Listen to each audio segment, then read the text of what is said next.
I was worried if my mom talked about leaving money because they don't have a big house. Surprise. I didn't think she'd give Monica a gift before leaving. Maybe mom wanted to show love to Monica her own way. While talking with my husband Arthur, I opened a gift from my mother-in-law meant for our daughter. I wondered what it could be. When I saw what was inside, I got really mad and threw it away. Arthur, changing nearby, was shocked to find it in the trash. "Mary, what are you doing?" "Mom got a gift for Monica," Arthur scolded, unaware. "Did you see what's inside? You'd want to throw it away too," I exclaimed. Arthur looked puzzled, then retrieved the bag from the trash to see for himself. "You must be joking." "My name's Mary, and I'm a 30-year-old stay-at-home mom. Arthur and I have been married for 3 years. I used to work, but after our daughter Monica was born last year, I quit my job. We both love our daughter dearly, and being a family of 3 brings us so much happiness. I wish this warm time could last forever. But things have changed. One concern I have is my relationship with my mother-in-law. At first, she seemed really kind. She accepted our marriage easily when we told her about it. Even though we didn't visit her often, whenever we did, she treated me well, and I thought we had a good relationship.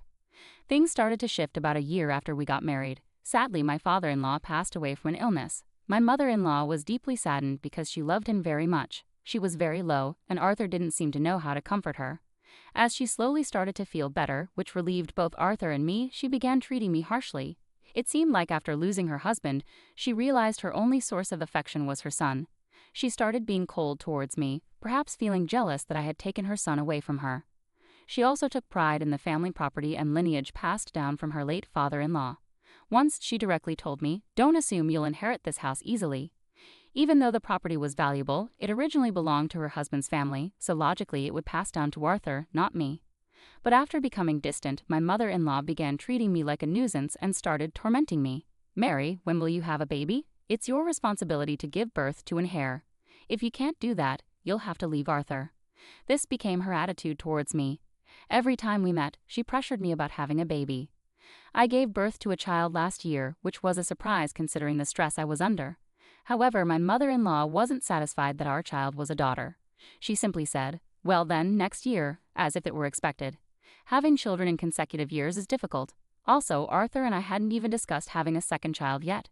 When I mentioned this, my mother-in-law insisted, "What are you talking about? Your duty is to give birth to a male heir, no matter how many children it takes." She keeps repeating the same things so much that it's shocking.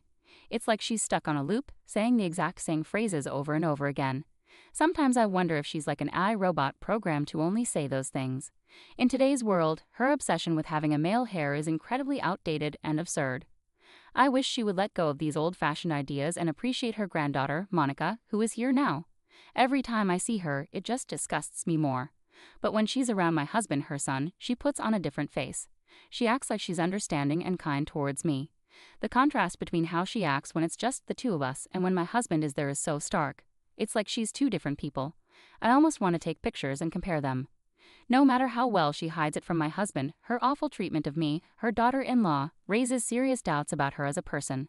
Doesn't she think about the possibility of me telling my husband about how she really behaves? Or does she believe she can keep fooling him forever? Throughout my pregnancy, she relentlessly harassed me, causing a lot of distress. Whenever my husband wasn't around, she would approach me and say things like, "You understand, right? If it's not a boy, I won't forgive you. If it's a girl, you should consider abortion." Hearing those words made me seriously question her humanity. When I objected, saying it was going too far, she responded, "A girl will just get married and leave. It would be a waste of money and time." I remember thinking to myself, this woman is beyond hope. For me, the gender of the baby didn't matter. All I wanted was a healthy child whom I could love unconditionally. My mother-in-law's words caused me a lot of stress. Each time she made these hurtful comments, I would respond vaguely, just trying to endure until the baby was born.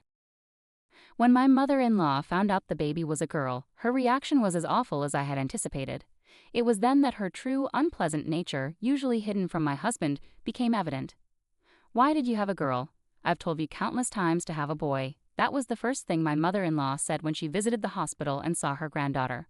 My husband, completely unaware, seemed bewildered by her comment. My mother-in-law often visited our apartment when my husband wasn't around. She used to say, "I'm here to educate you as my daughter-in-law," but it felt more like she came to torment me under the guise of giving advice. Her so-called guidance was filled with sarcastic remarks. She'd say things like, "You really can't cook, can you? Aren't you embarrassed to make such awful food? Poor Arthur, maybe that's why you couldn't have a boy." These criticisms were baseless, but she always found ways to blame my homemaking skills for not giving birth to a son. She criticizes everything, even linking it to the idea of having a boy. My mother-in-law is always finding fault. I feel like everything I do is wrong and she insists I redo it. Her frequent visits with this attitude were really draining. Each time I have to deal with her, I find myself disliking her more and more. I have my own way of doing things around the house, and I'm tired of constantly hearing about having a boy. I wonder if I should have stood up for myself more. But deep down, I sympathize with my mother-in-law, who is grieving the loss of my father-in-law. I held on to a faint hope that she might return to the kind person she used to be. Maybe my optimism made me overlook her behavior. One day, as usual, she came over, complaining about various things, and then started her usual mantra: we should have a boy. She even mentioned a name she had in mind, Thomas. It was getting harder to tolerate her. As these days went by, my daughter's second birthday was approaching. I was busy preparing to make her day special, but then my mother-in-law showed up, as if on cue when my husband was at work. Even on a day meant for celebrating my daughter's birthday, I didn't want her there. Actually, I never do.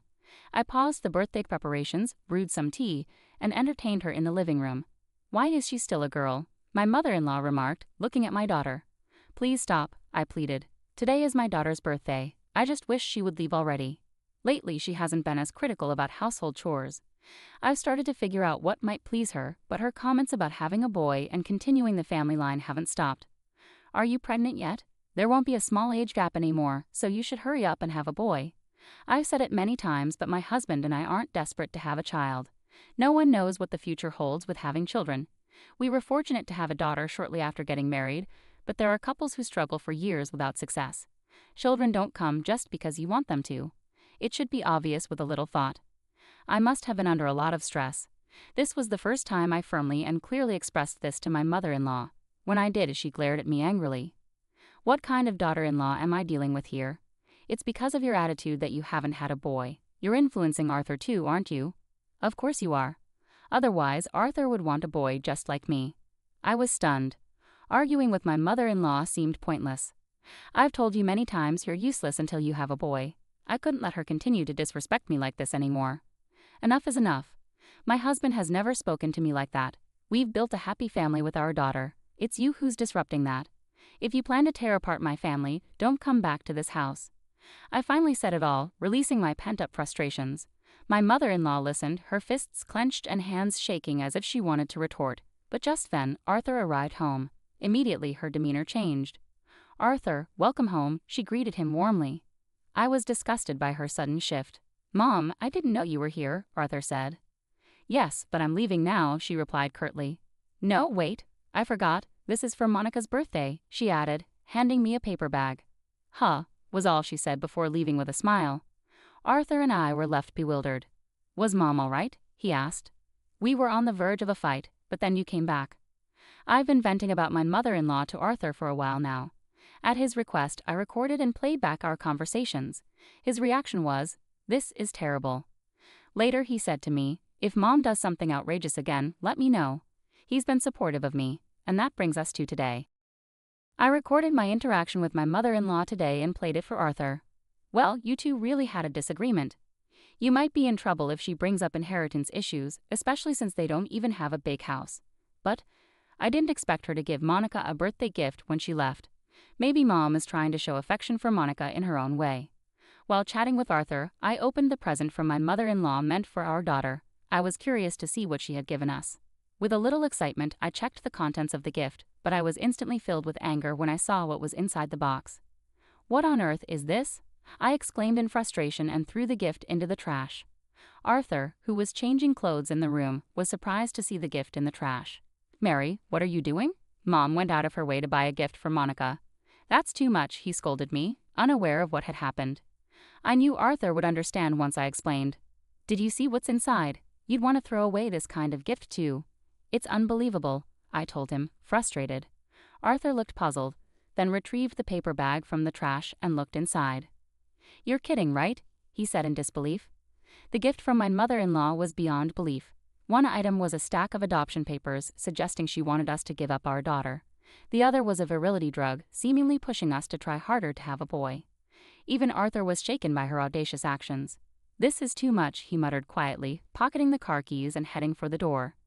I followed Arthur, holding our daughter tightly. We drove straight to his parents' house, seething with anger. Neither of us spoke during the drive, but we shared the same intense emotions. Soon we arrived at his parents' house. Arthur opened the door without bothering to ring the bell and walked in. I followed him inside. In the living room, my mother-in-law was casually sipping tea. "Oh, you're here. Weren't you celebrating Monica's birthday?" Her nonchalant demeanor implied that the gift she gave was no big deal. In a tense voice, my husband asked, "Mom, what's the meaning of this gift you sent?" His voice was clearly filled with anger. Unfazed or perhaps unaware, my mother-in-law chuckled smugly. "I thought it was time to seriously consider having a son. You've said you weren't planning for a second child, right? If you give up your first child for adoption, you'll have a reason to try again." "That's absurd. Suggesting we give up our precious daughter for adoption just to have a male heir. You should understand your responsibility as the only son of this family." It seemed my mother-in-law had run out of patience, revealing her true beliefs even to her son. Gently yet firmly, my husband responded, "I see. So that's how you think, Mom?" "Yes, exactly. You need to have a son to continue the family line." "Enough of that. I love Monica and I love Mary. Isn't it more important to have a family bonded by love rather than just lineage? I've always valued you as a parent who shares our blood. Please take care of Monica as well." Even considering giving her up for adoption is completely out of line, my husband said firmly to his mother, his anger tempered with gentleness. But it seemed his kindness went unnoticed by my mother-in-law. "Ah, I see. You don't understand me as well as I thought you did," she responded. "There's no point in having a girl. Eventually she'll marry into another family. It's your duty to continue our respected family line," she continued, unmoved by his words. My husband relaxed his fists. "It seems my words won't reach you anymore. If this house and lineage mean so much to you, then why don't you take care of them all by yourself? I won't stand in your way." My mother-in-law tilted her head in confusion. "What are you talking about? You're the only son of this family. Naturally, you will inherit this house and land and become the head of the family." My husband smiled slightly and said to her, "No, I refuse. I'm cutting ties with you and becoming part of Mary's family." "What?" My mother-in-law was taken aback by my husband's unexpected declaration of adoption. That's unacceptable. You have to inherit this house and have a son," she protested. "I'm tired of all of that. I can't forgive you anymore. You've crossed a line. You've gone too far," he replied firmly. "Reflect on your actions alone." "Arthur, wait." My mother-in-law bowed her head and tried to cling to my husband's leg. He gently shook off her hand, and we left her house together. Later, we explained everything to my parents, and my husband officially became an adopted son of my family. From that point on, my mother-in-law was no longer a part of our lives. According to what my husband heard through a relative, my mother-in-law was bedridden due to the shock of being abandoned by her only son. Despite this, I feel no pity or sympathy for her. She brought so much turmoil into our lives with her selfish actions. Afterward, my husband, our daughter, and I moved into a newly purchased home. Part of the reason was to avoid any further intrusion from my mother-in-law, but also because it felt like the right time for us to have our own place. Now the three of us live happily together in our beautiful new home. I'm grateful that my husband prioritized our family. Whatever challenges the future may bring, I know we'll face them together and continue to enjoy our daily lives.